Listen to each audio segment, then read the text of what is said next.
Kind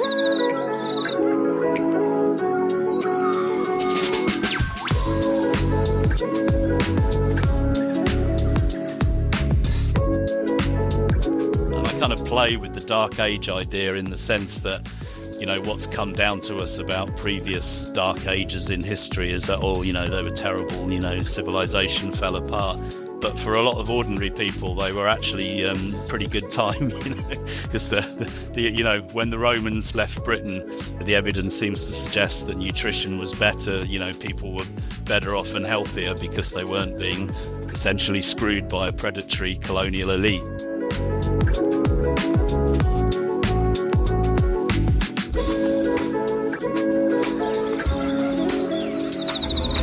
Welcome to the Australian Agroecology Radio Hour, your monthly podcast that explores the issues of food sovereignty in the Australian landscape. I'm your host, Lucy Ridge, speaking to you from the unceded lands of the Ngunnawal and Ngambri peoples. Today's guest is Chris Smaje, aspiring woodsman, stockman, gardener and peasant in Somerset, southwest England. Chris is also an author who writes urgently about the need for a small farm future, making the case for organising communities around small-scale, local, agroecological farming in order to meet both the environmental and political challenges of our times. Welcome, Chris. Hi, yeah, thanks. Good to be here. Thanks so much for joining us today. The first thing that we often like to ask our guests is just ask them to tell us a little bit about what it's like where they are right now. So what country's telling you, what the weather's like, what's happening on the farm in the environment. Right. Well, yeah, it's been very hot and dry here by British standards, probably not by Australian standards maybe, but yeah, the grass is kind of withered and yellow. So, and a couple of things going on here. We got a little market garden growing vegetables that we sell locally, so a lot of irrigation has been needed, and we just keep livestock on a very small scale. Got a couple of sheep, couple of breeding ewes, so the grass is looking a bit thin for them. So we had a bit of rain, but not enough, and the sky is beautiful blue today. So which is nice from a sort of a recreational point of view, but not so great from an agrarian point of view at the minute. Yeah, absolutely. Well, thank you for that. I think we've got the picture now. I'm definitely in a very cold part of the world right now, so a nice sunny sky sounds pretty good to me. So for listeners who aren't familiar with you or your work, I wonder if you could just give us a very brief overview of who you are, what you do, and how you got there. Right. Well, I'm in Somerset, southwest England, about 100 miles west of London. I've my background, maybe how I got there is the way to get into this. I was an academic, a social scientist, university-based. I guess I originally studied anthropology and sort of got interested in peasant farming and the way that the small-scale farmers of the world sort of were or weren't integrated within larger state systems, or, were oppressed or otherwise by it. But I didn't actually know anything about farming or growing at that point. It was kind of a sort of intellectual interest. And then, I did a bunch of other things. Fast forward 10 years or so, I kind of jacked in the academic job and started actually running a small market garden that sort of brought me to, obviously very different in a sort of relatively privileged Western setting, but, kind of brought me face to face with some of those issues about, food production and how you sort of get by within the larger economy. So I did that for a number of years, hard to make it work economically. We've sort of messed around and tried different models with that over the years, but that kind of drew me back into thinking and writing about, how this sort of fits into the bigger structures of the world, and then particularly in the context of political, economic and environmental crisis. What are the big forces acting on us in the world that, in my view, are going to push us, whether we like it or not, down this route towards more local, the need for more local resilience, the need for local production. So, I've just finished writing another book hasn't yet been published. It's out in a few months. So sort of basically 3 books in the last few years that have, tried to sort of wrestle with different aspects of that. Yeah, so Yeah. that's my various hats. That's so great. I love that you started out in the academic world and now you've sort of almost found your way back there full circle, but Yeah. perhaps with a little more dirt under your fingernails. Yeah, absolutely. Yeah. And I guess the trajectory of the three books, the first one was sort of, kind of quasi-academic. I mean, they've all got lots of references and all that kind of stuff, but, increasingly I've tried to get away from that style of writing. The new book even has a little bit of fiction in it, so I'm quite pleased about that. Very exciting. So I know that a lot of the work that you've done in your books has been sort of debunking the theories and myths that technologically driven futuristic farming is the thing that's going to save us. One of the biggest technological advances people are talking about at the moment is AI, and especially in a regenerative agricultural space in Australia, we're hearing people talking about using AI in a farming context and how it's a sort of a useful tool. But how do you feel about that, and how would you sort of go about thinking about how do we take these technologies, and are they useful to us, or do we need to be looking at moving away from them? Yeah, interesting. I haven't thought an awful lot about AI. I suppose my perspective is certainly in the latest book is really that these are kind of high energy, high tech technologies that are sort of part of the world that we will be leaving behind. But that it's either that or that's part of the world that's going to destroy us. There's different ways that this can go. But it's going to be uneven. I mean, part of my analysis is about sort of peripheries and centers. So, AI is very much sort of, although it's a useful tool for many people, it's still very much dominated by the sort of monopoly holders of the platform, dominated by the center. And I think, increasingly is being used to sort of control and co-opt people. So my probably slightly lazy assumption has been that, that's all part of the kind of old world of centralized sort of high-tech capitalist politics that ultimately, needs to be transcended.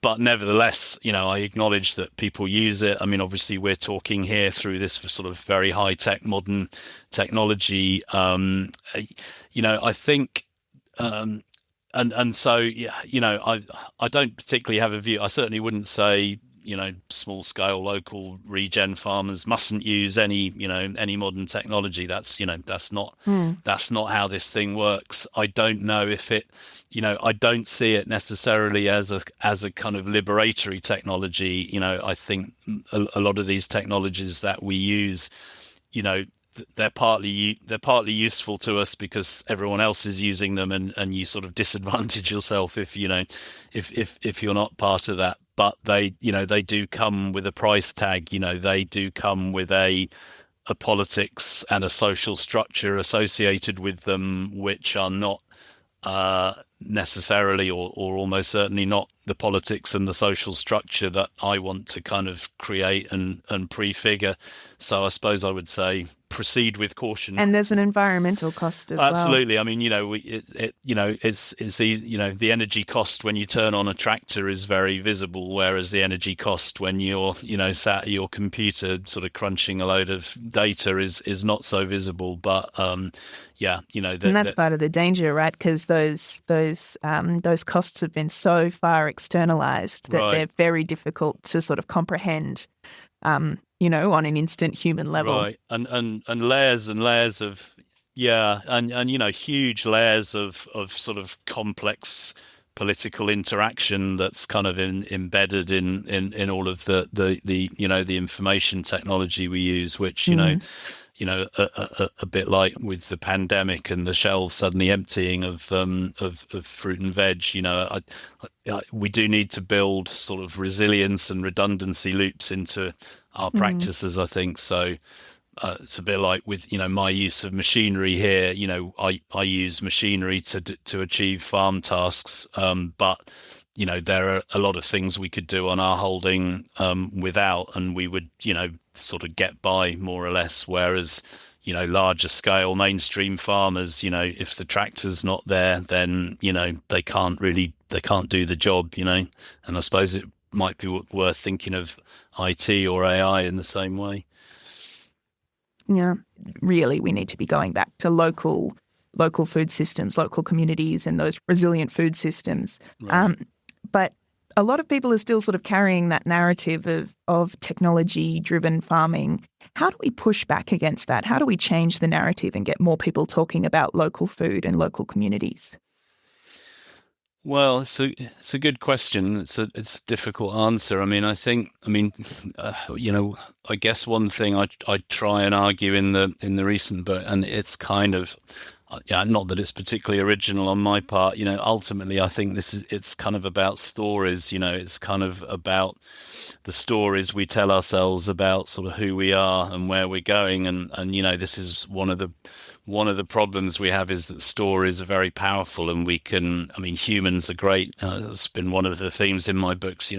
Humans are great at creating these symbolic systems like language, like money or economies, or like religion, which can sort of fly in the face of material reality if we're not careful. So, I think we have to tell some different stories. I've spent a certain amount of time trying to debunk stuff with, lots of spreadsheets and data analysis and sort of techie academic, as an ex-academic, that's kind of what I'm drawn to. And, there's certainly a role for that.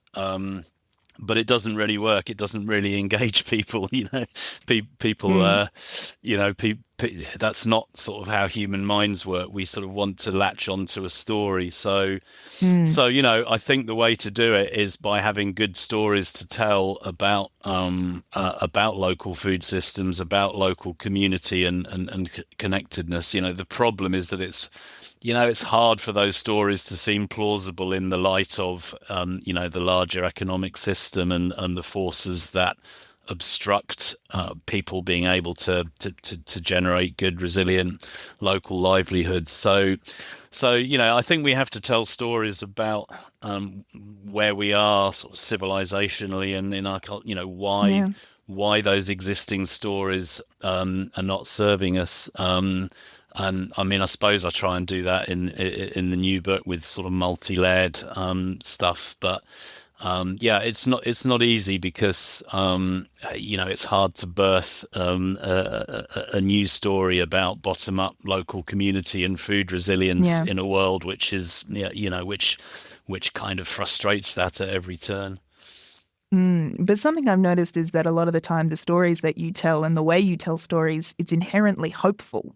So why do you think it's important to frame those struggles and that new way of thinking in a hopeful way?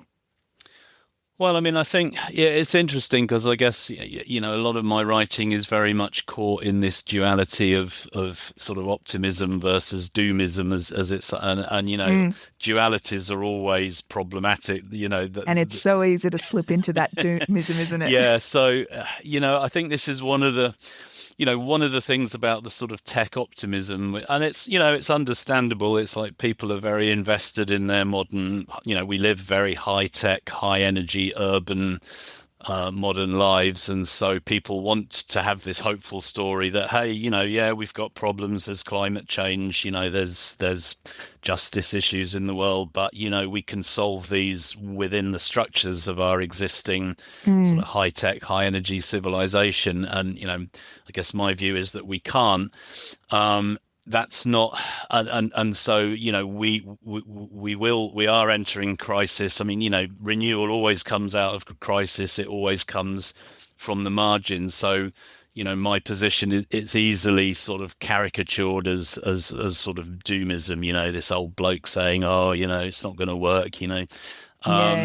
And that's so AI is going to ruin everything. The robots are going to kill us all. Yeah. That's right. So I think, humans are inherently hopeful. There's a difference between a kind of false optimism, which is like, oh, it'll be all right. We'll figure out renewable energy or high tech farming and, you did, nothing to see here. Carry on doing what you're doing. I don't buy into that narrative, but humans are inherently hopeful, and what we're good at is connecting with each other. That ultimately is, I suppose, my story is that it's that there aren't technological solutions. There are human solutions which are grounded in us finding sophisticated ways of connecting with each other in the context of local ecologies, local wild and local agrarian ecologies to solve problems in sort of lower energy, lower tech ways locally that meet our needs. And what people ultimately, we need food, we need shelter, we need connection with other people. These are not things that necessarily have to be hugely high tech or hugely energy demanding or hugely destructive of local ecologies. We can do this stuff together in the context of our local ecologies. So that's where the hope is. But I do think it requires challenging this sort of notion that there are these sort of top-down global solutions. We just need to do this. We just need to produce food in this way or energy in this way. A lot of those assumptions I think we have to let go of. Yeah, totally. So obviously we're speaking to you in England and we're in Australia, and our countries are sort of very linked historically, but we find ourselves in very different places now in terms of how we run food production. So Australia, the colony of Australia was established with a mindset of, becoming the breadbasket of England, right? There was sort of this export mindset established really early on.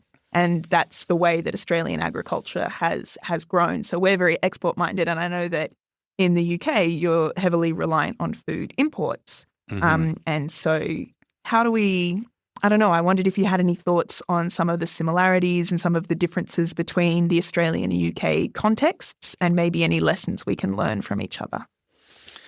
Yeah, I mean, that's basically the world has become increasingly dependent on a small number of breadbasket areas, of which Australia is one in terms of big sort of wheat production and some livestock production as well. I think we have to, and that sort of, again, that's a kind of a result really of technological that technological narrative emerged out of the Green Revolution in the 60s and sort of high yielding cereal varieties and with a lot of inputs of agrochemicals and we've built our civilization globally on a very narrow base really in that sense. A very small number of global commodity crops using heavy high energy inputs. And yeah, I mean, you're right. I think to link that to the sort of colonial context in Britain, Britain very much through its colonial extensions, exported its need for food to its colonial connections, and then focused on sort of industrial development. And now you get the narrative in Britain that we can't really feed ourselves. We can't have local agriculture, it wouldn't work. And that's globalized into the sense that sort of small scale local food systems can't feed the world, which in my view is untrue. It's not that these systems can't produce enough food on a per acre basis. The problem with them from a modern point of view is that they require a lot more people working the land, and that's not the narrative that that. Again, the story we have is of people leaving the land, moving to the city, being more prosperous and all of that. And that, that's the story that is, it's kind of has some truth, but is only part of the truth, and part of the reality is that people have resisted being removed from the land. So, I think we need to, we do need to change those narratives. And you also get that narrative in the UK that, well, only 1% of the population is involved in farming. And that's largely because we've kind of exported the need to produce a lot of our food. So yeah, I heard a statistic a few years ago. I'm not sure if it's still true, but I heard that the only crop that Britain is self-sufficient in is green peas and everything else needs to be imported. Thought that was pretty interesting. Right, and our main food export is whiskey. So yeah, Mm, yeah. I mean, we don't do a bad job in the UK of producing the cereal crops, but the main thing that we import is anything that is kind of labour intensive, because in rich countries labour is relatively dear. Fossil fuels are cheap, so anything that you can sort of mechanize, you can do to some extent. But anything that requires human labour, so the fruit and the vegetables and so on, we import. And that leads to all sorts of food system problems. yeah. We eat too much of the cereals and the grain legumes, not enough fresh fruit and vegetables. There's a whole bunch of economic issues around that in terms of the affordability of sort of healthy whole foods and so on. Yeah. So we really need to change. We need a sort of complete change of this of this way of thinking. We need to have much more equitable access to healthy whole foods. They need to be grown locally. That needs more labour, and so on and so on. And of course, in the Australian context, that brings us into conversations about sort of colonial land theft, sort of indigenous food systems, and so on, Yeah. which I touch on in the book, and sort of.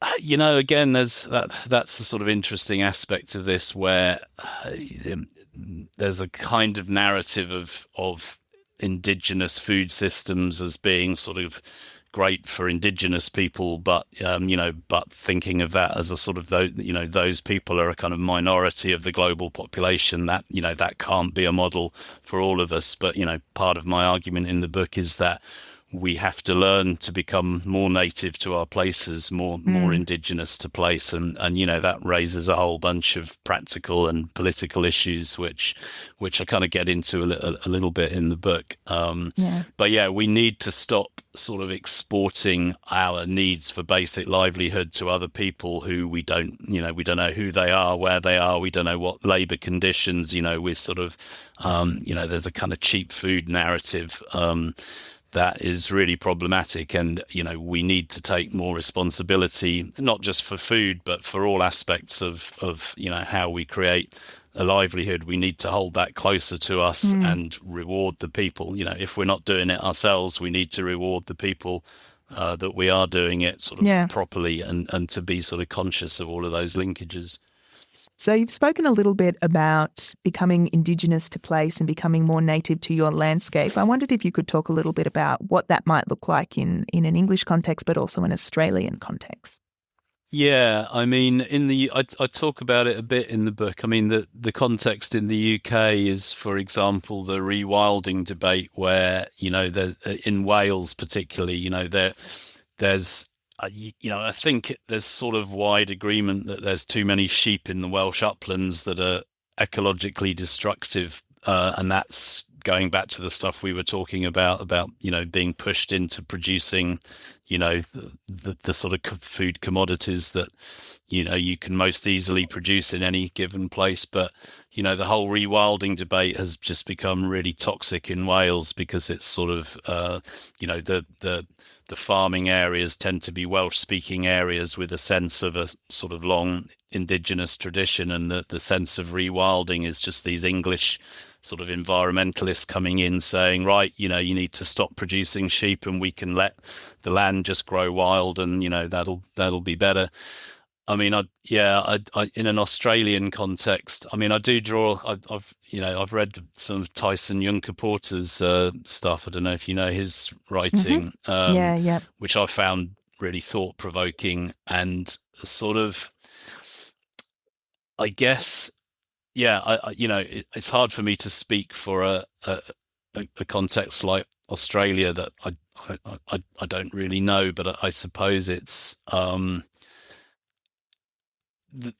part of it is about sort of livelihood strategies. If you look to indigenous traditions that were very keyed to local ecologies, we need to learn from that. And then there's a sort of separate capital I indigenous people who are not necessarily living an indigenous lifestyle. There's an issue of basically racism and sort of political, political entitlement. But so I suppose, there's a, to some extent, the issue, it comes back to the access to land issues, of indigenous nations, being a nation that, it's who has rights to the land and who gets admitted into that community. And that, that I think is all going to change in the future as these various crises come to bite. So, I do talk about that a little bit in the book. But that, again, it's one of those things that's going to be thrashed out where potentially, I think the danger is another period of settler colonialism where people leave the cities and kind of just appropriate, land that, there's a lot of land sort of that's in indigenous hands because it hasn't yet been appropriated, colonially, and that could change in the future. So I think it has to be about, developing political rights, developing, having that sort of access to land debate. That's probably very vague, but but that's kind of my initial response. I don't know. Do you have thoughts on how that would play out in an Australian context? Oh, yeah. You could fill many, many books with the way that might play out in an Australian context.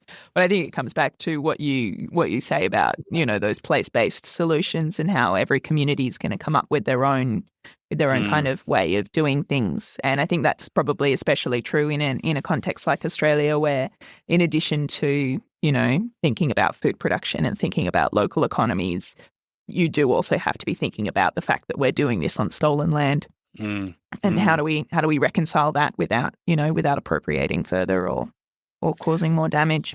Yeah.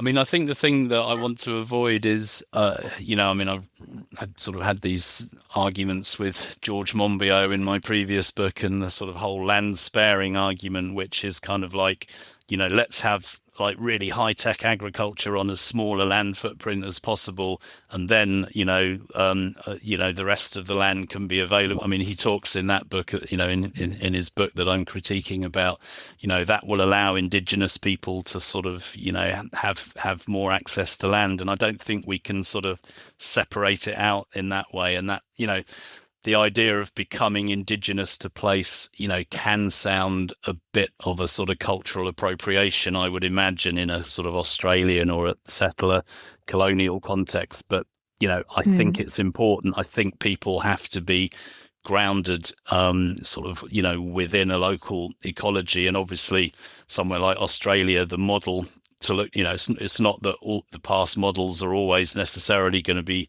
relevant in every way to the future, but it would be sort of indigenous Australians to sort of learn from in that context. But then obviously how you navigate the contemporary political relationships around that is very complicated.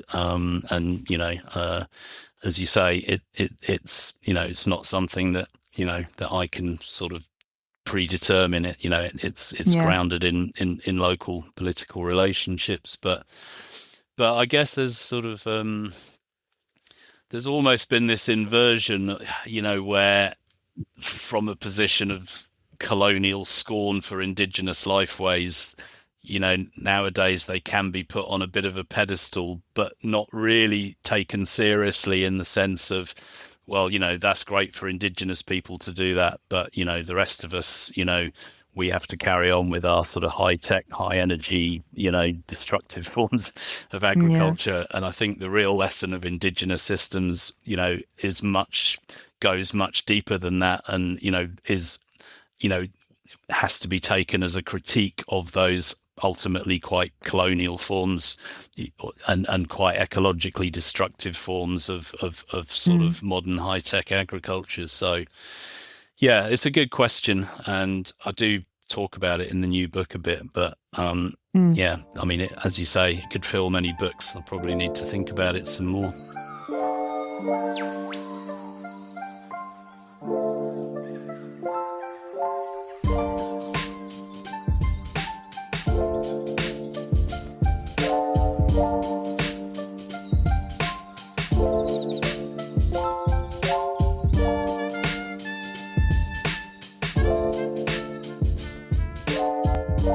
another point that I wanted to ask you about, which is talking about how we can land share, how we can get things. So we're working with AFSA at the moment on setting up an agrarian trust.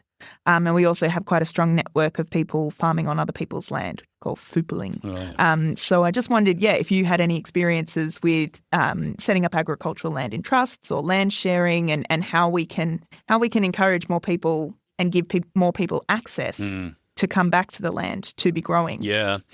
I mean, access to land is really critical, and I've touched on that in different ways in all of my books. And again, part of the sort of tech narrative, it's almost a way of avoiding talking about the politics of access to land. It's like, hey, if we can produce more food on a smaller land area with these high-tech means, and then we can feed everybody, and then we don't really have to talk about a kind of distribution of wealth and access to land, but we do have to talk about that, and that's complicated, and I do touch on it. I mean, the land that I'm on is owned by my wife and me, but we've tried to, it's just a small acreage on the edge of town, and we've tried in various ways to interact with the wider community and bring people onto it. And that, which, has we've had our sort of successes and failures and mistakes with that. That's been kind of an interesting thing. I've been part of a group here in the UK called the Ecological Land Co-op, which raises community finance, buys land, and then sort of gets people onto the land as farmers and growers, but in a way that keeps the land. It sort of decommodifies it. It stops people from just kind of being able to sell it on the open market at sort of speculative prices. I think it's a really interesting issue in that, I talk about it in the recent book, amongst others. I think we sometimes have a sort of slightly simplistic view about shared land. I mean, there's a whole history of agricultural commons versus household production. And I think when people try and share production in sort of particularly in modern situations where we're not sort of familiar with agrarian societies, it can all tend to sort of fall apart in kind of arguments and recriminations and sort of power dynamics and so on. And if you look at sort of historic small scale agrarian societies, they were often very, very careful about how they navigated sort of individual household production set within wider commons, and the commons are often things which you can't really manage, sort of watershed management, say, or woodland management, or sort of larger aspects of the landscape like that have to be managed collectively. But you have to come up with those collective agreements very, very carefully, and we're not very well practiced at that in modern societies. So in some ways my argument is start with yourself, start with your household, start in terms of small gardens, allotments, things that, but obviously those are collective agreements. Private property ultimately is a collective agreement. It's like, the society saying, you particular people can have access to that particular bit of land. Obviously the way that those agreements get made isn't necessarily fair or equal. So, we do need to keep coming back to this, who gets to choose, who gets to determine rights to access to land. That has to be fair. It has to include, everybody more widely in the community. But I think, we need to not have sort of some, when we talk about sort of bottom up or local community production, we have to be thoughtful about that and not just sort of say, right, there you go, community, there's some land, get growing, So there's a lot of complexity wrapped up in all that. And, you can't sort of write it all down in a book or a manifesto. It has to be sort of figured out painstakingly on the ground, but But, the problem we have at the moment. And every situation will be different Exactly, as well, yeah. right? I mean, it's not a one-size-fits-all situation. Yeah, the whole point, that's the sort of irony of writing a sort of big global book about localism, is that, you can't, you cannot specify what it has to be, because of the nature of what localism is. But, I guess the issue is to draw attention to it, because we're not doing a great job of thinking, even in those terms, in sort of contemporary culture. So, we need to sort of... Yeah. Well, even when we think about land ownership, that's a relatively recent kind of idea for a lot of cultures, right?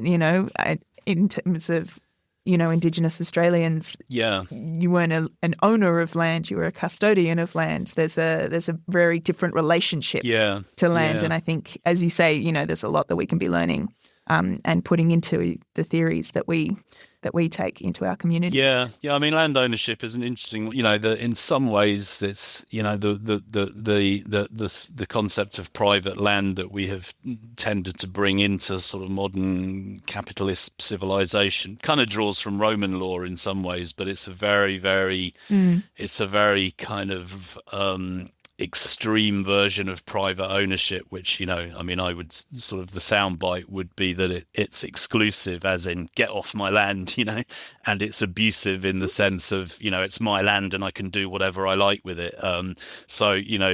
That's a kind of extreme version of private property that we have sort of inflicted on the world.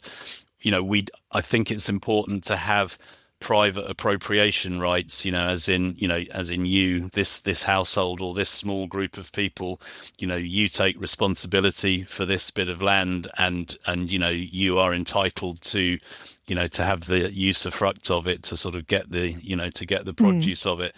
But that is set within a whole bunch of wider agreements about which other people can have some rights of access, or what you can and can't do on the land that affects other people. So we need to get rid of that very sort of extremist version of private property, for sure. Yeah, because I know that at the moment in the UK, the right to roam has been there's a campaign around that at the moment, and that right is sort of slowly being eroded by people with those really exclusionary ideas of land rights. So I wondered if you had any thoughts on that. Yeah, well, I have sort of got a little bit involved in those debates. I mean, the right to roam is, it's important, as you say, in terms of challenging aspects of that very exclusive form of property. I mean, I have slight misgivings about it, in the sense that, roaming is very nice. I mean, I like to roam myself and go for a nice walk, but really we need to be talking about food production. And, there's quite a negative representation of farmers, which, not always unjustified, but it's sort of like, I want to be able to roam on farmland and not really take an interest in, what the farmer is doing, what difficulties they're experiencing, the whole bunch of issues around production. Farmers in the UK, worldwide really, have been asked to essentially stand on their own feet as business people and produce huge quantities of cheap food. And then we also sort of complain, if they're not great environmental stewards of the land, or kind of, are a bit snotty about people being on their land. And, you can't do all of these, we can't expect farmers to do all of these things for us. And, so I think,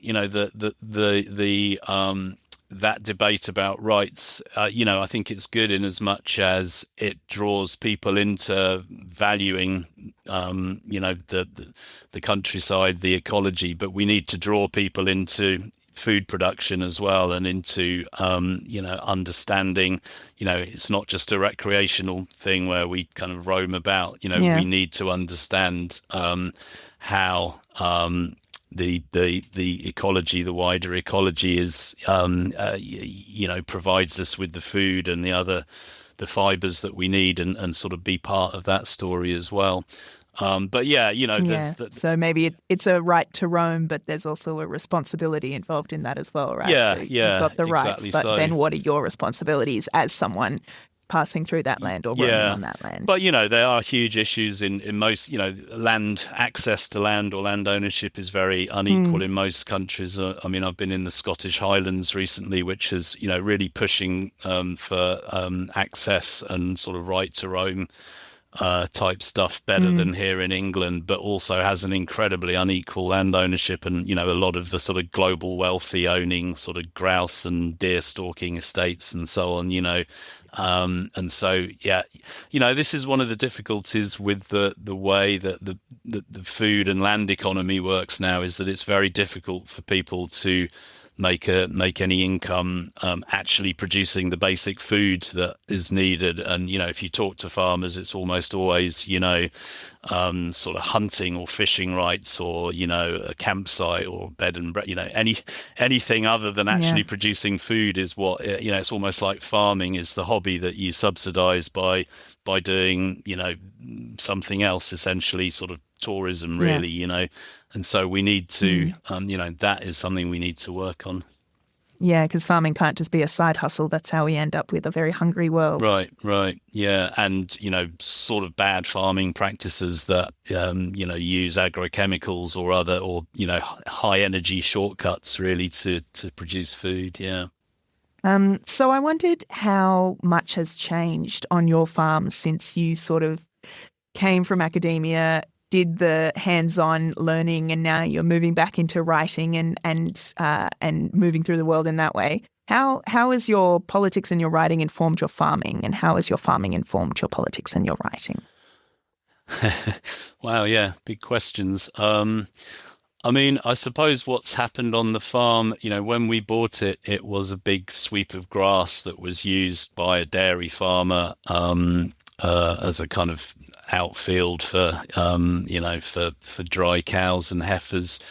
And I don't like to make great claims about how I've sort of got this great pioneering system of farming that's solved all the world's problems, because I haven't, but I guess what we have done is diversified it. So we've got a lot of trees, both fruit and nut trees and sort of forest trees. We've kept a little bit of grazing livestock, but we also produce fruit, well, mostly vegetables more than fruit on a commercial basis. And we've a lot of it is a lot wilder. We've got a lot more insect and bird life, and some wild spaces on the land.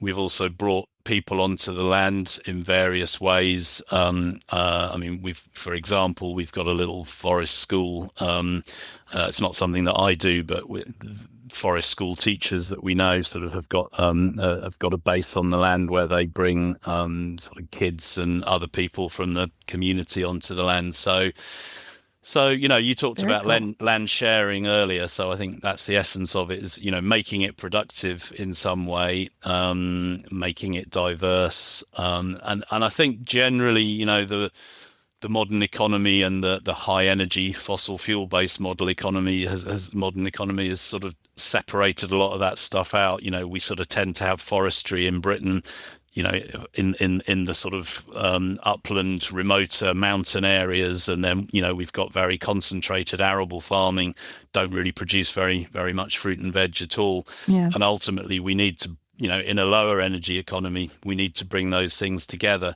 I wouldn't say that our places, as we were talking earlier, every place, every person is different. It's not like we've sort of got some exemplary system here, but that's what we've tried to do. And when you look at most parts of the world, historically do have a kind of mixed farming systems that sort of integrate trees, grass, cropland and livestock.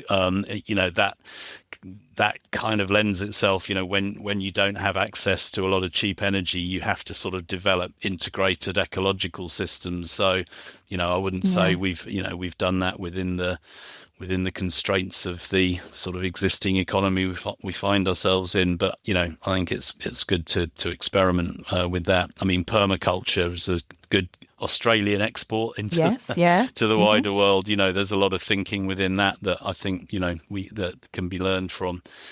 So that's that would be it in a nutshell.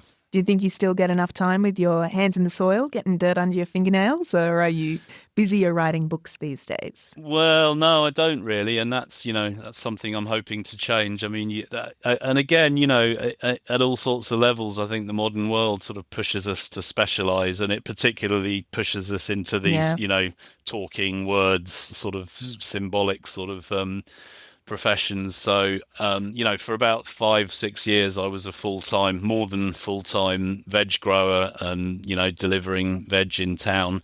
I mean, I'm getting a bit older now, so to be honest, I'm quite happy we've got younger people, with a bit more muscle and a bit more energy than I now have doing that. And that's another key thing is succession and sort of figuring that out.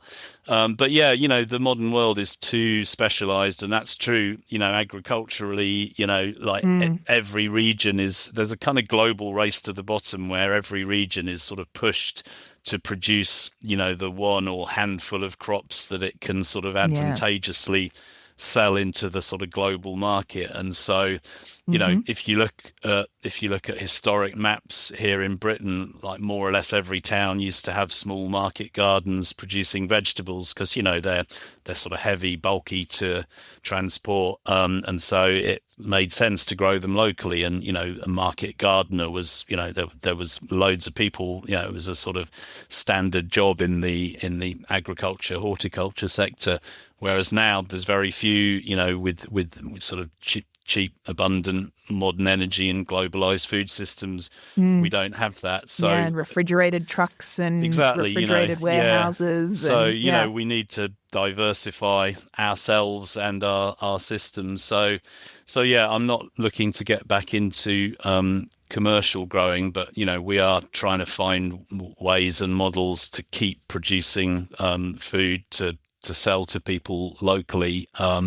But I do want to, do some more, a bit more growing myself and sort of, keep a more diverse portfolio. I think, I think that, you do need the production to inform the sort of wider thinking for sure. Definitely. So we've spoken a bit about how taking sort of community control of our food systems and how every community is going to look different and those decisions are going to look different everywhere. But I wondered if you could give us a sense of how people might start to make those decisions in their own communities. Are there some steps that you would encourage people to take to start to localise their food economies? I mean, I think first of all, take an interest in food and in local food. We sort of tend to rely very much on the supermarkets, the big sort of global. So start being curious, start asking questions about where food is coming from, and what's going to happen if there are disruptions or shocks to that supply chain. The pandemic was sort of a big issue here when suddenly the supermarkets kind of ran out of fresh fruit and veg, and our little market garden suddenly started getting loads of new customer queries. So things like that are an opportunity. But I think also asking questions about access to land, and I think the situation here is probably similar in a lot of countries, a lot of the wealthier countries, where there's enormous pressure. If you live in a city or a small town, there's enormous pressure for sort of zoning restrictions and pressure on land, green spaces within towns. There's the pressure for it to be turned over to residential development. And for the sort of land surrounding towns, you sort of tend to get development creep and a lot of, obviously a lot of people have an interest in edge of town development and the sort of the big money tends to, people who command the biggest money tend to get the biggest say in what happens to that land. So I think, starting to push back against that and saying that, we need green spaces, partly, just for, you were talking about right to roam earlier. People need green spaces, just to be in green space, just to be in nature. But we also need to start thinking about them, not just as a load of ornamental flowers and bedding plants, but as places that actually are starting to produce food, but also taking an interest in surroundings, starting to think of ourselves as, as people throughout history have had to, you can't just import food sort of endlessly on the basis of cheap energy and big supply chains. You have to start thinking about the place that you live as a productive place. So that means starting to get into the politics of local access to land and, trying to ring fence it ultimately to produce food. I mean, there's a sort of irony, here in Britain, there was the green belt, the idea of green belts that came in the early 20th century. And the original idea of that is that we can't have big cities like London or Birmingham just endlessly expanding. And we need to create green belts around towns that are then make it possible to farm them and produce food for the town. And that idea has almost been inverted. And it's like, you can't have any people building a farmhouse. We've got to just sort of preserve this as existing sort of industrial farmland or as recreational land. And people need to be in the landscape. We need to have small scale producers sort of living and working the land. And so having those, just getting going with those kind of debates, how we turn the surroundings into flourishing but ecologically diverse landscape with production for local needs for food and fibre, and how we sort of people that landscape and sort of have it as a sort of living, working landscape with small and medium scale farmers, being able to sort of be in that landscape and sort of being part of the, farmers are very much sort of not really integrated. And I'm not saying this is a criticism of them, it's the way that that the sort of wider social structures have moved. But, we need to sort of hold tight to our farmers and to value what they do and to be part of that sort of food production narrative and to make our local agricultural and ecological spaces, integrated around our needs for food and fibre, which means that we, possibly we can't necessarily get everything we want at the kind of prices that we're used to in the supermarkets, but it's starting that conversation. I mean, we're at a very low base, we've got a lot to do and not much time to do it, in my opinion, but that's where we need to start, I think. Yeah, start by being curious. That's great.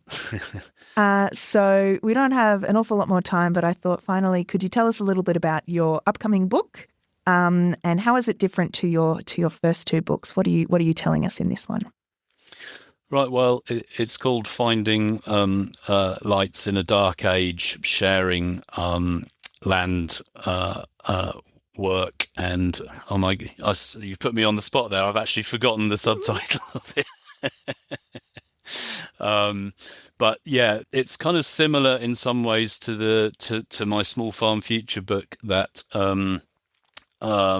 makes the sort of case we've been talking about. It's not so focused on farming as such. It's sort of a wider argument about what society will, the shape that society will take in the future. I was talking earlier about the that sort of doomer versus optimist sort of duality. So it's kind of, a lot of my previous writing has been looking at stuff like climate change, energy futures, water, and getting into all these sort of techie arguments about, what that looks like. I've kind of put that aside in this book. I'm like, we are definitely heading into a period of crisis, into periods when, politics and some of the sort of economic systems that we're accustomed to are breaking down.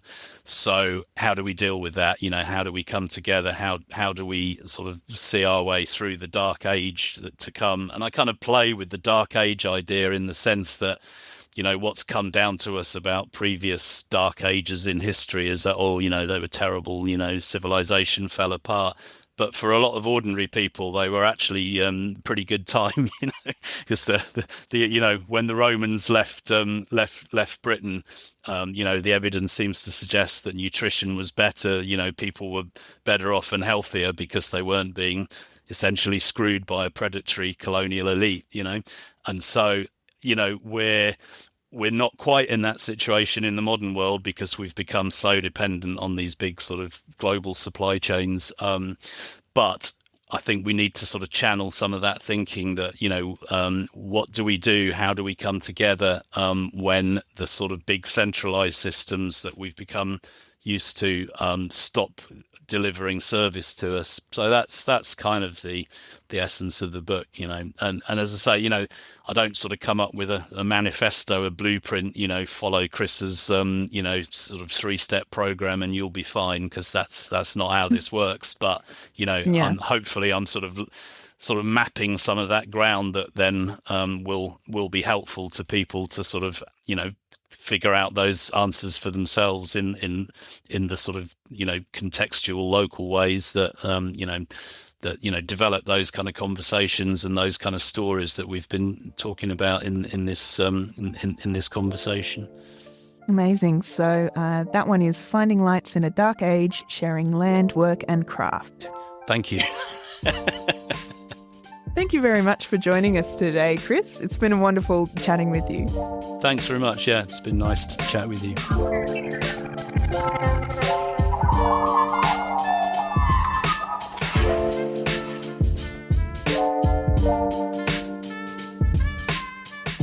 Thank you for joining us on the Agroecology Radio Hour.